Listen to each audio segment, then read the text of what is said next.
parami ng parami yung mga lalaki na bumibili ng mga malalaking mga bulaklak. No? Minsan parang kasing laki na nung pang funeral ba? Okay? Yung mga malalaking bulaklak para ibigay nila dun sa kanilang mga iniirog.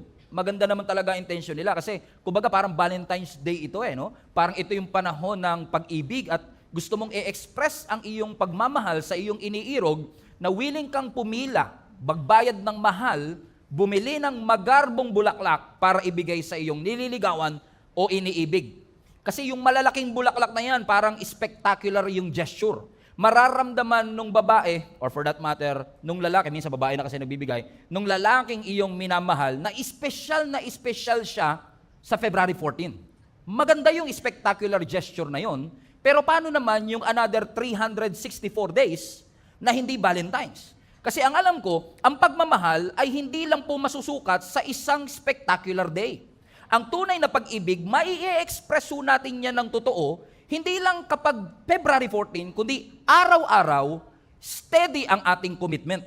Kumbaga, hindi mo man mabigyan araw-araw ng bulaklak, pero may araw-araw kang patience, araw-araw na kindness, yung mga small gestures katulad ng pagsisilbi, pagtitimpla ng kape, pagbibigay ng chocolate, pag-iiwan ng mga note na, I miss you, I am proud of you, kapag pinagsama-sama mo yung maliliit na yan, nagiging compound and it makes a lot of difference in your relationship. In fact, hindi yung Valentine's Day gesture, kundi yung araw-araw na consistent kindness ang nagpapaganda, nagpapabuhay, at nagpapalago sa ating mga relationship. Kasi naniniwala po ako na ang Diyos, kapag naranasan ng isang tao, hindi po pwedeng hindi magkaroon ng ebidensya sa kanyang buhay.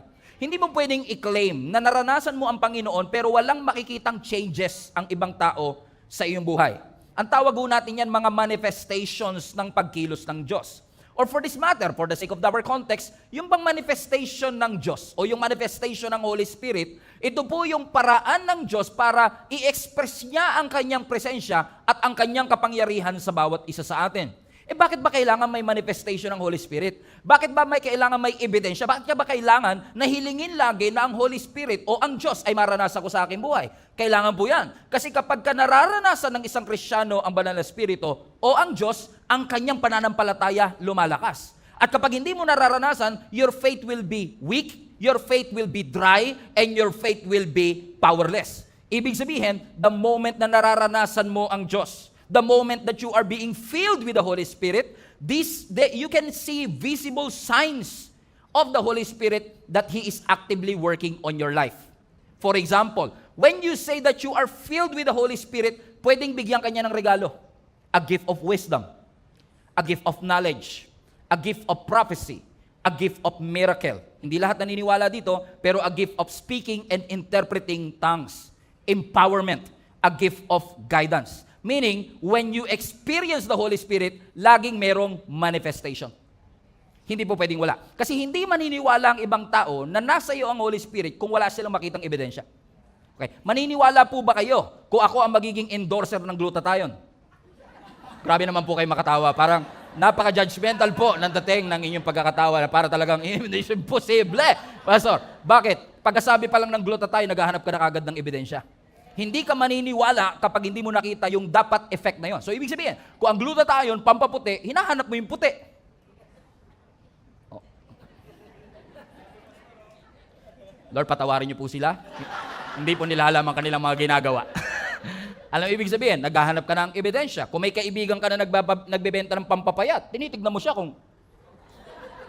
Bakit? You are looking for what? Evidence. Ibig sabihin, naghahanap ka ng manifestation. Pero, bukod sa manifestation of the Holy Spirit, which is wisdom, and knowledge, and miracle, and empowerment, alam niyo po ba na ang Holy Spirit ay nagbibigay din ng fruit? Ano yung fruit na ito? Ang fruit, yung manifestation, yan yung paraan ng Diyos o ng Holy Spirit para i-express ang kanyang kapangyarihan at ang kanyang presensya, pero ang fruit, ang ebidensya ng Holy Spirit that is working in your life. At katulad po ng text na binasa natin, balik mo anak ang Galatians chapter 5, ito daw po ang fruit of the Holy Spirit. Ano yon? Love.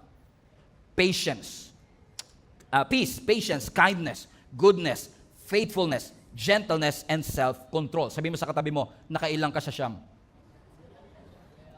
Amen? Bakit? Ito po, kanina, manifestation, may wisdom. May manifestation. Uy, may speaking in tongues, may prophecy, may healing, may giftings, pero hindi porket may manifestation, may fruit. Pwedeng nag-i-speak ka in tongues, pero hindi ka marunong magpatawad. Pwedeng kapag nag-worship tayo, sigaw ka ng sigaw ng hallelujah, pero pag nasa restaurant ka, sinisigawan mo yung waiter, pag mabagal ang kanyang order. Naunawaan nyo? So wala kang patience. So ibig sabihin, it is possible that you have the gift, but you don't have the fruit.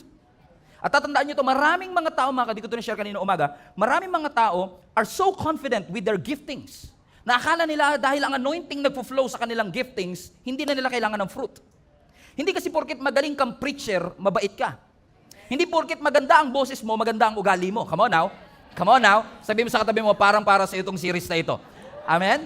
That some of us are so confident. Everybody say confident. With what? With our giftings. Na minsan, some of us are living in the lifestyle of sin and yet nararamdaman ng tao yung anointing. Nararamdaman ng tao na na-bless sila. Na bago ang kanilang buhay. Kaya sinasabi ng iba, kahit pala mabuhay ako sa kasalanan, okay lang, na-transform ang kanilang buhay. Nakalimutan ng ibang tao na ang gift dumadaloy kahit sa dirty vessel. Even through a wicked king, pwedeng i-bless ng Lord ang bansa. Kahit na hindi okay, hindi God-fearing ang mga government official, if God wants to bless the Philippines, He can do that through the giftings. Amen? But we don't pursue the gift only. We pursue the fruit. Kasi ang fruit dumadaloy lang sa mga surrendered na buhay. Amen? Amen? For example, si King Saul. Si King Saul, hari, pero walang intimacy kay Lord. Si Judas, kasama lagi si Lord, pero binitray ang ating Panginoong Yesus. Kung iniisip natin na mai-impress ang Lord sa galing natin at sa giftings natin, tatandaan niyo po ito, hindi na po kailangan ng langit ng performer. Marami ng magagaling na performer sa langit. Ang kailangan niya, servants, na willing na mag-humble ng kanilang mga sarili para sa kalwalatian ng ating Panginoon. Therefore, maganda ang manifestation, maganda ang wisdom, maganda ang knowledge, maganda ang miracle. We want the spectacular things na bumaba ang presensya ng Panginoon at ibigay niya ang apoy sa atin. Pero after the fire, where's the fruit? Ang Galatians chapter 5 verse 22, the Holy Spirit, everybody read, produces this kind of fruit. Read now, everybody. Love, joy, peace, patience, kindness, goodness, faithfulness, gentleness, and self-control. Siyam. Pero pansinin nyo, siyam, pero highlight that part, pero fruit. Dapat fruits. Pero ang gamit, fruit, singular. Alam niyo po kung bakit? Because lahat ng mga karakter na yan, love, joy, peace, patience, kindness, are interconnected. They have unified character. Iisa ang pinagmulan. Sino? Ang Holy Spirit, pero iisa rin ang kanilang magiging resulta. They operate as one, not separate entity. Parang fruit salad. Okay? Ang fruit salad, pag nilagay mo siya sa mangkok, hindi mo siya sasabing, bowls of fruits. Hindi na. Bakit? Kasi pag may pinya, may pakwan, may saging, pinaghalo-halo mo, hindi mo natatawaging, mangkok ng pinya, ng mangga. Hindi na. Fruit salad na siya. Ang tawag mo na sa kanya, one. Because lahat sila is interconnected with each other. Naunawaan niyo mga kapatid? So when you say the fruit of the Holy Spirit, very intentional lang ang Panginoon dito na hindi siya nagkamali sa grammar. Ang sinasabi lang ng ating Panginoon, hindi po pwedeng meron kang love pero wala kang patience. Hindi po pwedeng may kindness ka pero wala kang self-control. They don't operate separately, they operate as one. Contrary to the acts of the flesh. Pansinin niyo, acts. Kung babalik ko tayo a few verses before verse 22, balikan natin verse 19, Galatians 5 pa rin, same chapter, just few verses before. Bago tawagin yung fruit, highlight that part, may tinatawag na acts. Pansinin nyo? Plural siya. Grabe, nag-English class talaga tayo dito, Pastor. Okay, I just want you to get this. The acts of the flesh are obvious. Ano daw? Sexual immorality. What else? Everybody read. Kanina, ganado kayo sa love, joy, peace, gentleness. Okay, ganado din. Everybody say, the acts of the flesh are obvious. Go. Sexual immorality, impurity, debauchery, verse 20, idolatry, witchcraft, hatred, discord, jealousy, fits of rage, selfish ambition, dissensions, factions, verse 22, envy, drunkenness, orgies, and the like. I warn you, as I did before, sabi ni Apostle Paul, that those who live like this will not inherit the kingdom of God. And many people are saying, Pastor, hindi naman ako nagwi-witchcraft. Hindi naman po ako mangkukulang. Wala po akong walis ting-ting na lumilipad para mangkulang po ako. Pero pansinin po ninyo ang verse 20. Balik mo nga sa verse 20, anak. Napansin niyo ho ba na yung witchcraft kapantay ng jealousy? Verse 21. Verse 21, na yung envy, katabi ng drunkenness. Why? Because the acts of the flesh, they operate separately. They operate, each is different and each is distinct. Unlike the fruit, they operated as one. As sinasabi ng scripture sa atin, if you do these things, you will not inherit the kingdom of God. But the fruit of the Spirit, verse 22, says what? Love, joy, peace, patience, and kindness. Anong sinasabi ng Panginoon sa atin dito? Maganda na nasa atin ang Holy Spirit. Maganda na nararanasan natin ang mga miracle sa ating buhay. Sino sa inyo gusto nyo ng miracle? Amen. Ulitin ko, sino sa inyo gusto nyo ng miracle? Amen. Now, I think more than a month ago, after the service, pumupwesto po ako dun sa huli. Mamaya gagawin din natin yun. And those who are joining us for the first time, madalas yan, kinakamayan ko, pinapanalangin ko, at pinapakinggan ko kung ano ang storya, kung paano sila napunta sa church. One time, after habang nagpipicture taking, may lumapit po sa akin. Sabi niya, Pastor, pag-pray niyo po ako, because 7 years na po akong dinudugo non-stop. 7 years. Pag-pray niyo po ako kasi nagpa-check up po ako, wala akong myoma, wala akong sakit sa ovary, wala akong cancer. Hindi na nga po alam ng doktor kung bakit nagdudugo ako kasi wala naman siya makitang tumor or anything. Kasi usually daw yan, pag may tumor, talagang yung bleeding mo tuloy-tuloy. Pero siya walang makita, sumuko na po yung mga doktor, hindi nila alam ang gagawin. Pag-pray niyo po ako. Pinag-pray namin. Which I also did every single Sunday. Different kinds of prayer, pinapanalangin natin. We did. Pinag-pray natin, tinawag ko isang volunteer, hinawakan niya dito sa tiyan, hindi nga ako yumawak, ako lang nag-pray. Lord, in the name of Jesus, we believe that you are a God that heals. Nakilala niyo po ang aming mga katawan and you have the power to command every cell of our body to put into order. In Jesus' name, amen. Next Sunday, bumalik. Sabi niya sa akin, Pastor, naaalala niyo pa po ako?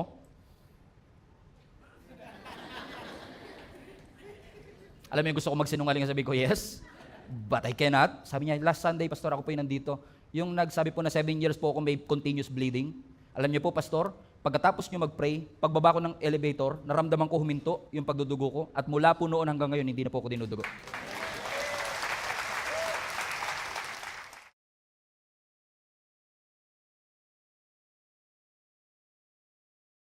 Now, I just want to clarify this. There's nothing spectacular about me, but there's everything glorious about God. Now, gusto niyo ba ng ganong klase ng fire from the Lord? Yes. Pero, posibleng meron kang gift of healing, pero wala kang fruit of the character. Because fruit is about daily character. Na ang tunay na transformation, evident siya sa paraan ng pakikipag-usap mo sa pamilya mo. Evident ang fruit sa pag-handle mo ng criticism. Kung paano ka mag-post sa Facebook. Sabi mo sa katamam, ayan na. Ayan na. Ayan na. Kung paano mo i-handle ang iyong mga pain. Bakit? Impressive ang healing. Impressive ang fire. Pero after the fire, the always question should be, where is the fruit? Maganda meron tayong gift of wisdom, meron tayong gift of knowledge, pero tatandaan natin, lahat ng fire is only for a moment. Pero ang fruit, it is a lifestyle. Ang fire immediate, pero ang fruit gradual. Dahan-dahan kang pinapalago. Ang fire intense, pero ang fruit sustained. Ang fire is only for a moment, pero ang fruit araw-araw mo siyang dala. In fact, yung work ng ating Panginoon, hindi lang siya laging spectacular. Naniniwala ko, ang work ng Lord, personal din. Yung personal dealing niya sa atin. Yung wino-workout ng Lord, yung pride natin. Yung wino-workout ng Panginoon, yung character natin, yung attitude natin, yung ingratitude natin. Lahat ng yun, milagro din na ginagawa ng Panginoon sa ating mga buhay na gusto ng Lord ma-develop tayo na hindi tayo masyadong focus sa paying miracle. Gusto ko makakita ng fire na nakalimutan na natin, pwedeng you are on fire but fruitless. God wants us to be fired up and fruitful. Yes, the Holy Spirit can make you cry, shake, and even speak in tongues. But the big question always is this, where is the fruit? Kasi kung ikaw ay nanginig, ikaw ay umiyak, ikaw ay nag-speak in tongues, pero hindi ka natutong magpakumbaba. Come on now. So meron kang fire pero wala kang fruit. Ibig sabihin, pansamantala, facade. Parang meron kang appearance of great faith, pero walang changes and transformation sa ating buhay. Gusto ng Panginoon na i-sanctify tayo, baguhin tayo, na talaga pong lahat tayo ay maging totoong anak ng ating Panginoon. Amen? Hindi po porket nakaupo kayo every Sunday sa simbahan, automatic magta-transform ang inyong buhay. Hindi porket nakaupo ka sa Jollibee maghapon, nagiging chicken joy ka, correct? Correct? Why? Because real transformation happens when you exercise the fruit. Naalala ko si Jonah patungkol sa subject na ito because kung kilala niyo si Jonah, everybody say Jonah. Ang tawag ng marami dyan is a runaway prophet. Kaya po siya tinawag na runaway prophet kasi nga po, inutusan siya ng Panginoon para mag-preach. Yung preaching nga, hindi nga aabutin ng 40 minutes. 4 minutes nga lang, tapos na siya. Actually, 4 seconds lang, kung mabilis siya, tapos na yung preaching niya. Ang preaching niya lang, repent for the Lord will punish you. Yun lang ang preaching niya. Tapos na. Pero imbis na sumunod sa Panginoon, tumakbo siya. Imbis na pumunta ng Nineveh, pumunta siya ng Tarshish. At dahil sa kanyang pagsuway, nag-orchestrate ang Lord ng matinding bagyo. To cut the long story short, nagbunutan silang lahat kung sino ang dahilan kung bakit sila binabagyo. Ang nabunot, taran, si Jonah. So ginawa nila, tinapon nila ngayon si Jonah doon sa may dagat. At watch this, at si Jonah ay kinain ng dilis. Nakinig niyo sa Bible, di ba? Tinitingnan ko lang kung tulog, gising pa kayo. So kinain siya ng malaking isda at nanatili siya sa tiyan ng malaking isda, which I know, hindi siya whale shark, hindi siya malaking balyan. I believe this is a special fish for a special occasion na ni-rescue itong si Jonah at nanatili siya sa loob ng tiyan ng malaking isda for 3 days. Ni-rescue siya ng Panginoon. Question, deserve niya bang ma-rescue in the first place? No, he did not. Hindi niya deserve ma-rescue. Kakasuway niya lang sa Panginoon. At dahil sumuway siya, he deserves to die. But God is so gracious na nagpadala ang Diyos ng isda para siya'y kainin. In essence, lulunin at manatili sa tiyan ng isda for 3 days. At alam niyo nangyari? After na ma-rescue siya ng malaking isda, finally sumunod siya sa ating Panginoon. At pagdating niya doon sa Nineveh, sabi niya, repent! For the Lord will punish you. Simpleng-simple. Kung sumunod siya, tapos na, hindi na siya kinain ng isda eh. Pero ano mo sabi ng scripture, dahil sa kanyang preaching na napakaiksi lamang, yung hari ng Nineveh nagpatawag ng matinding fasting. At sabi niya, magsisi tayo sa ating mga kasalanan, pati mga hayop nag-fasting. Not kidding, basahin niyo yung Bible, pati mga hayop nag-fasting sila because they take that warning seriously. Hindi ko alam kung bakit. Maybe because kasi yung tiyan ng isda, apparently, yung sinasabi ng mga historians, may mga amino acids po yan sa tiyan. Na yung amino acids na yun, pag nandun ka sa loob, talaga malalagas buhok mo. Pati kilay mo malalagas, bigote mo. Siguro nung lumabas si Jonah at pumunta ng Nineveh, wala talaga siyang buhok at all. Wala siyang kilay, wala siyang bigote. Kaya nung sinabi niyang, repent! Naniwala ka pa ni paniwala to, pre, hindi na pinagdaanan, no? Kaya nagsisi sila sa kanilang mga kasalanan. Okay, kidding aside, that's not in the Bible, by the way. Okay, sure lang siya. Okay, but, watch this, nagrepent silang lahat. At sabi ng scripture, naglubag ang loob ng Diyos. At imbis na gunawin sila, inisper sila, pinalaya sila ng Panginoon. At habang nagse-celebrate ang mga taga-Nineveh, si Jonah galit. Nagtampo si Jonah. Kaya ako naniniwala si Jonah, hindi siya runaway prophet, pouting prophet. May kilala ba kayong ganun? Pag hindi nasunod ang gusto nila, puro artista na naman binoto nila. Hindi na naman nanalo yung binoto kong. May kilala ba kayo mga ganyan, mga pouting prophet? Kala ko pa naman, ice cream, tilapia pala laman. He was angry. While everyone is celebrating, he was angry. You know why? Let's catch up the story. John 4, verse 1. This change of plan. Ano yung change of plan? Imbis na gunawin, niligtas. Greatly upset Jonah. Watch this. And he became very angry. So he complained to the Lord. By the way, tip number 1, kung magko-complain ka, huwag kay Lord. He complained to the Lord about it. Ano sabi niya? Didn't I say before I left my home that you would do this, Lord? That is why I ran away to Tarshish. I knew that you are a merciful and compassionate God. I knew you were slow to get angry and filled with unfailing love, and you are eager to turn back from destroying your people. Sabi niya, paraphrase ko, eto na nga ba sinasabi ko eh. Kaya ayoko pumunta ng Nineveh. Kasi deserve nilang mapahamak. Deserve nilang tupukin ng apoy. Kaya nga ako tumakas para matuluyan sila eh. Kasi alam ko, pag tumawag sila sa iyo, masyado kang maawain. Masyado kang gracious, pagbibigyan. Ayan na nga nangyari. Pinagbigyan mo nga sila. Now, this is interesting to me because just a moment before this, Jonah experienced God's grace. Listen to me. He deserves to die. Remember? He disobeyed the Lord blatantly. Nung sumuway siya sa Panginoon, nung tinapon siya sa dagat, deserve niyang malunod na at mamatay. But God rescued him.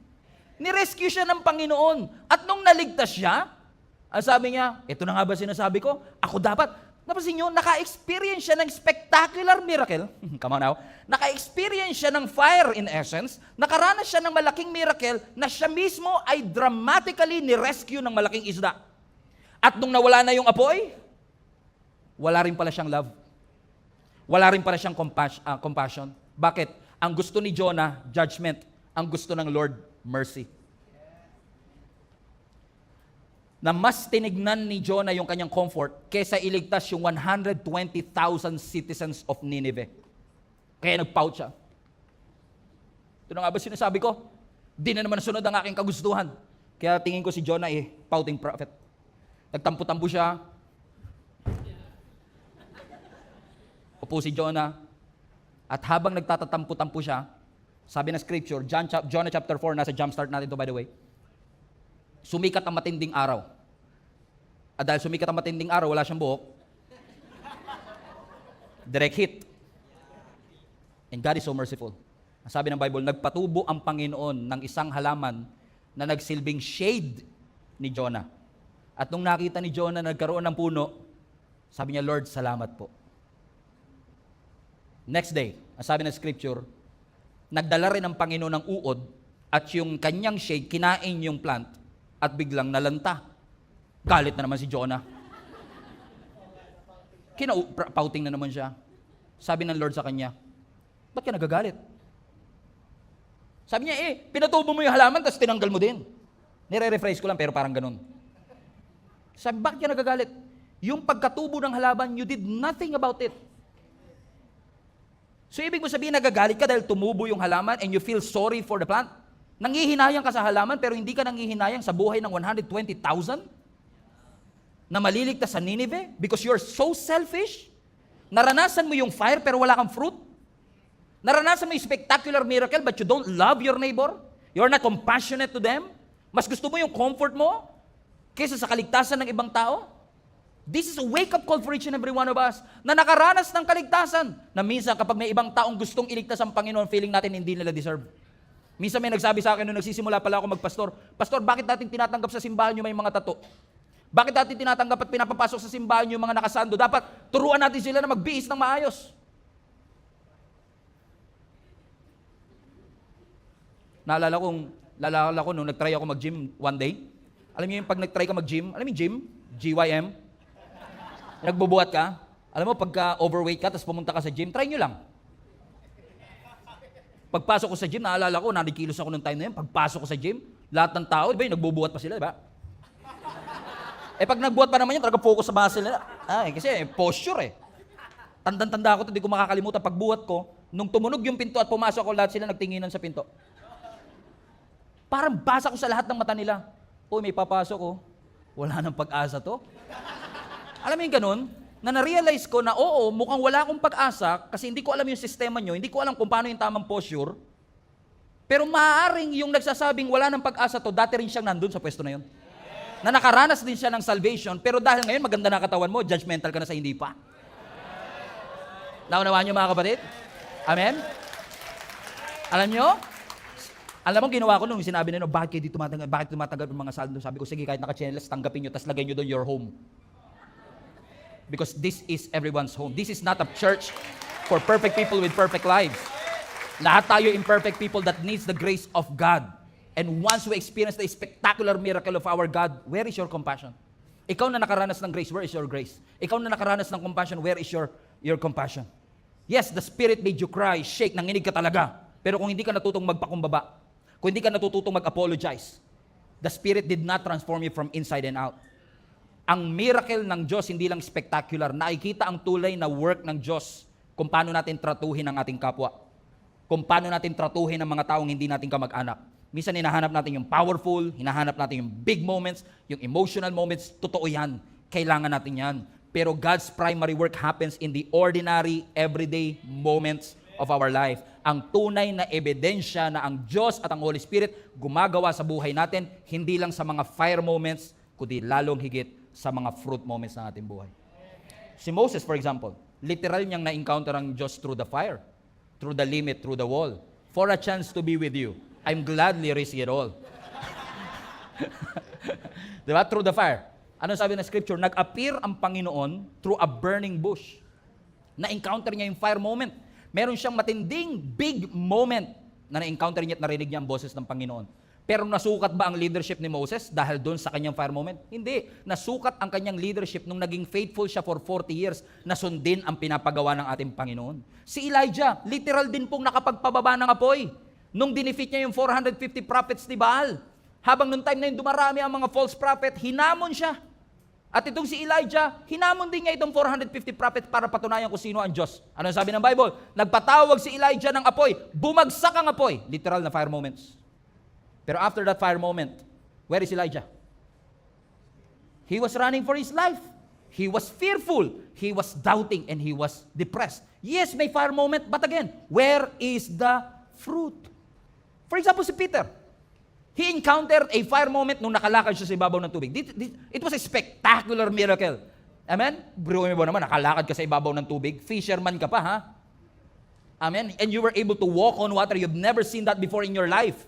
Pero after that miracle in Matthew chapter 14, where Peter was able to walk on water, nakalakad siya for a while, niligtas siya ng ating Panginoon, nakabalik sila ng kanilang bangka. Pagdating nila ng Gennesaret, ang sabi ng scripture, si Jesus bumaba ng bangka at pinagaling niya ang lahat ng taong lumapit sa kanya.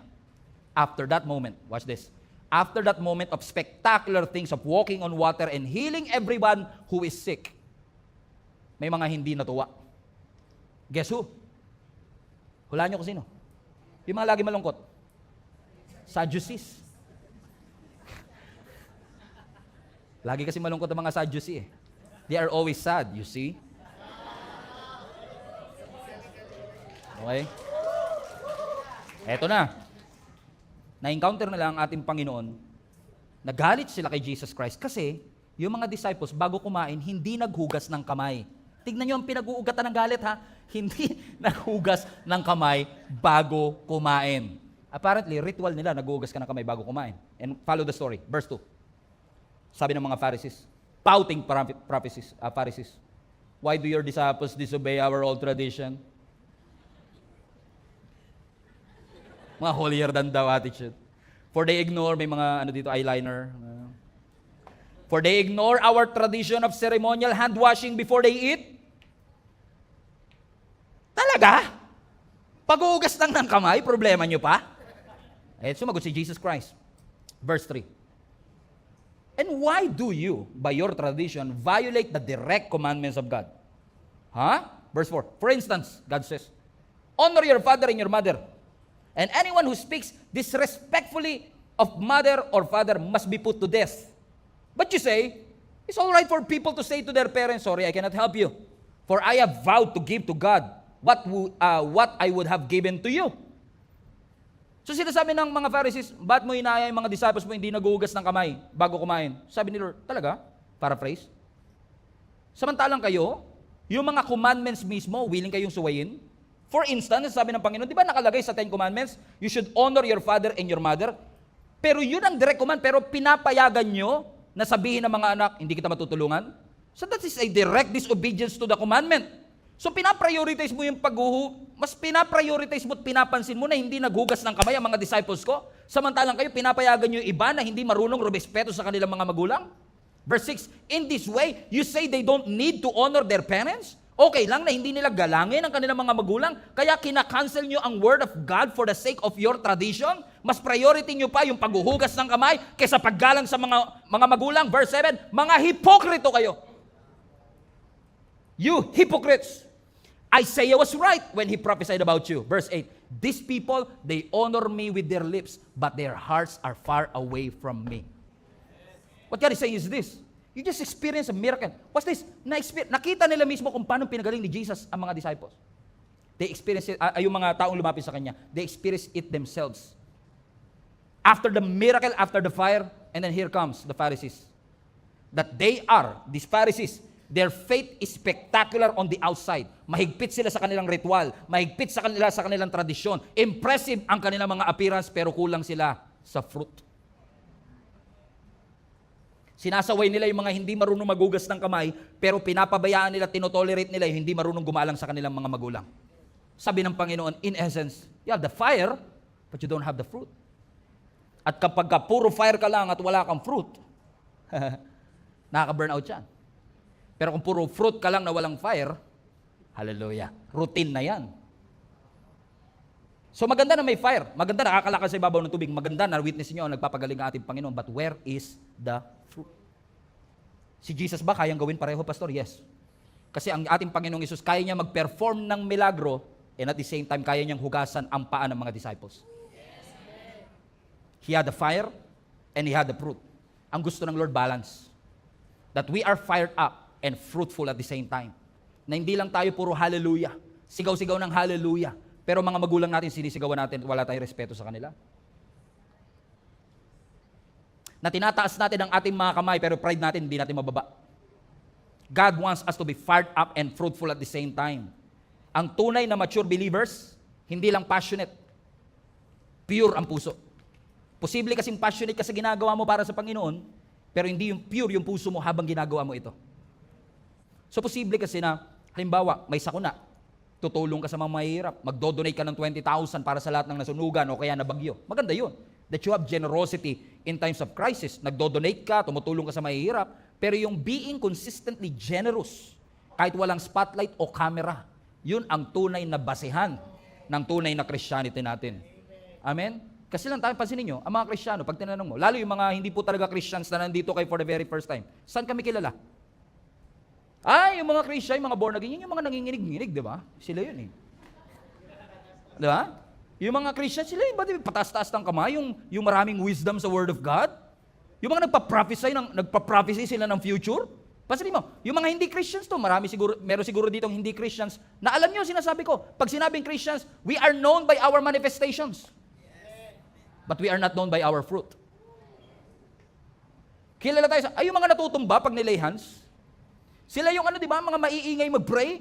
Sila yung mga alive forevermore. My Jesus is alive forevermore. Sila yung mga this is the day, di ba? Mga baduy yung mga yan eh. And we are known by our manifestations. Kilala nila yung manifestations natin. Pero bihira ka makakapagsabi, mga Christian, mababait yan. Mas kilala pa tayo yung nasiraan ng bait kaysa mabait. No, kilala ang mga Christian, mga siraulo yan. Mga nasiraan ng bait yan. Pero hindi tayo kilala. Mabait, patient, generous, gentle, may self-control. Hindi tayo kilala. Ang sabi ng Bible, hindi sinabi ng Bible, you should be known by your manifestations. No. Ang sabi ng Bible, you should be known by your fruit. Hindi nga sinabi ng Bible that you should be known by your leaves, dahon. Kasi posibleng may leaves, may dahon, pero walang fruit. May outward appearance, pero walang fruit. Ramdam na ramdam yung fire. Talagang pag nag-pray, nanginginig pa. In the name of Jesus. Tsaka, pakiusap lang, pag nag-pray kayo, hindi nyo kailangan baguhin yung boses nyo. Pakiusap lang. Sabi mo sa katabi, may ikaw yata yan Parang pag nagbago pag dinagdagan mo ng bass, madadagdagan ng connection kay Lord. Lord, in Jesus' name, pero, Lord, kilala tayo sa manifestation, pero hindi tayo kilala sa ating fruit. Puro tayo dahon, pero wala po tayong bunga. Tanungin mo katabi mo, where is the fruit? Naalala ko si Jesus Christ, nagutom siya one time, naghahanap siya ng makakain, nakadaan siya ng fig tree. Fig tree na walang figs o walang fruit. Sa disappointment ni Jesus, sinumpa ni Jesus yung fig tree. Okay, basahin natin Matthew 21 and I will close with this. In the morning, as Jesus was returning to Jerusalem, highlight this part, he was hungry. Kaya medyo naaawa din ako sa fig tree minsan parang may katabi po ako, ba't di na lang yun yung kinurse nyo? Verse 19, and he noticed a fig tree beside the road. So Jesus went over to see if there were any figs. Any figs? Fruit. So naghahanap si Lord ng literal na bunga, but there were only leaves. So he said to it, may you never bear fruit again. Hindi ka na magbubunga kahit kailan. And immediately, the fig tree withdrew up. The disciples were amazed when they saw this and asked, how did the fig tree withered so quickly? Dumadaan si Jesus, nagutom siya, nakakita siya ng fig tree, na puro leaves, walang fruit. Naghahanap siya ng figs, wala siya makitang figs. Bakit? Ano sabi ng verse 19? Balik mo yung verse 19, anak. Verse 19. and he noticed a fig tree beside the road. He went over to see if there were any figs, but there were, highlight this part, only leaves. So, puno siya, pero puro lang siya dahon. Now, marami magsasabi, actually, sa account ni Mark, sinabi doon, hindi pa tamang season, kaya wala siyang fig fruit. But, if you learn the anatomy of fig tree, automatic sa fig tree, kapag may fig leaves, automatic may fruit. Hindi pwedeng may leaves na walang fruit. So, unique to. Kasi dapat, nag-expect si Jesus Christ, may leaves. Ba't walang fruit? So, nung nakita ng ating Panginoong Yesus na puro lang siya dahon, ano sabi ng scripture? Balik mo anak in verse 19. Sinabi ni Jesus Christ, may you never bear fruit again. Sinusumpa kita. Hindi ka na magbubungang muli. Now, kung magkatotoo to, milagro? Kung magkatotoo po na hindi talaga siya magbunga, milagro? Yes. Milagro, destructive miracle, in essence. Pero milagro pa din. Correct? And ang sabi ng scripture, and immediately, highlight that part, immediately the fig tree withered up. Immediately. So pagkasabi ni Jesus, hindi ka na magbubungang uli. Biglang nalanta yung bunga ng puno, yung halaman mismo. And verse 20, na-amazed ang mga disciples. Verse 20, highlight that part. Verse 20, the disciples were amazed. Na-amazed sila nung nakita nila kasi, ba't ang bilis naman yata ng pagkakalanta ng puno? Which by the way, yung biglang pagkalanta ng bunga na yan o ng puno na yan, nag-highlight lamang sa kapangyarihan at authority ng salita ng Diyos. Na kapag sinabi niya, mangyayari. Pero pansinin ninyo, ang mga disciples na amazed, pero na-miss nila yung lesson. Masyado silang nakafocus sa fire. Masyado silang nakafocus sa miracle. Nakalimutan nila yung lesson. Ano yung lesson? Puro yan dahon. Wala yung bunga. They appeared healthy, pero it was not productive. Let me repeat. It appeared healthy. It appeared busy, but it was not productive. Bakit? Ang tunay na pananampalataya, hindi lang laging naniwala ako. Kasama yun. Pero kasama sa pananampalataya yung nagbunga ako. That I bear fruit. Na posible na tayo po, we have the leaves, alam natin ang lingwahe ng church, alam natin ang sistema ng simbahan, pag nagkwintas ka ng krus ang laki, pag nag-Bible ka ang kapal, ang sasakyan mo may bumper sticker na Jesus loves you. Alam mo, ang tamang outfit papunta sa church, lahat yan leaves. Pero hindi porket may leaves, may fruit. Hindi porket alam mo ang lingwahe ng church, alam mo ang sistema ng church, hindi porket makapal ang Bible, manipis ang muka. Why? Because possible na meron tayong appearance of faith, pero wala tayong fruit. Ang tawag dyan, empty religion, which we will discuss next Sunday. That we have this so-called empty religion na katulad ng mga religious leaders, katulad ng Pharisees and Sadducees, na meron silang devotion, meron silang temple, meron silang ritual, pero they lack the fruit. Lahat performance, lahat mechanical, pero wala silang love, walang gentleness, walang patience, walang fruit. They are impressive on the outside, but they are empty on the inside. Itinataas sila ang kanilang mga kamay kapag nag-worship, pero may ibang daliring nakataas kapag sila'y galit. If you know what I mean. Amen? Why? They have the appearance of faith, but they don't have the fruit. So what do you want us to do, Pastor? Habulin namin ang love, ang patience, balik mo ang Galatians 5 na, habulin namin ang gentleness, habulin namin ang self-control. No. Ang mga prutas na ito, hindi mo pwedeng habulin. Hindi mo pwedeng sabihin, gusto ko magkaroon ng patience. Gusto ko magkaroon ng love. Gusto ko magkaroon ng goodness, ng gentleness. No. Lahat to fruit. At ang fruit, hindi hinahabol. Pag hinabol mo ang fruit, mababurnout ka. Pag hinabol mo ang fruit, mamamali ang focus mo. Instead na sa root nakatingin, sa fruit ka nakatingin. Come on now. Amen? So we are not called by God to chase the fruit. We are called to chase Jesus, to chase God, and fruits is going to be the natural result when you are rooted in Jesus Christ. So meaning, when you had the fire, when you have the encounter with God, umating ka ng encounter, umating ka ng conference, umating ka ng Sunday worship experience, ramdam na ramdam ko po ang presensya ng Panginoon. Good. But make sure that you are rooted in Christ para lahat ng ito mag-appear naturally sa atin. Bakit? The more mong hinahabol ang fruit, the more na hindi makikita sa ating buhay. Dahil kaya nga po siya fruit eh. Human effort is not enough para magkaroon ka ng patience. Human effort is not enough para magkaroon ka ng kindness. Di ba? Ang goal mo noong 2025, mas magiging patient na ako. Sa sobrang stress mo, ikaw yung naging patient. Di ba po? Di ba, the more mo sinasabi, mas magiging patient ako, talagang inuubos talaga yung pasensya mo. Di ba? Christian na ako. Bagong nilalang na ako, pero nagmumulto yung lumang pagkatao mo. At sinasabi niya, sakalin mo na. Gantihan mo na. I-post mo na. At magiging hypocrite ako pag sinabi kong, hindi ko nararamdaman yan, hindi ko nararanasan yan. Lahat tayo gusto nating gumanti. Lahat tayo gusto natin na mawala ng pasensya. Lahat tayo gusto nating i-express ang anger, ang upset at frustration natin sa ibang tao. We are all going through the same things. But when you chase Jesus, when you chase the source and not the fruit will naturally flow through you. You have to understand, huwag mong habulin yung sign, habulin mo source.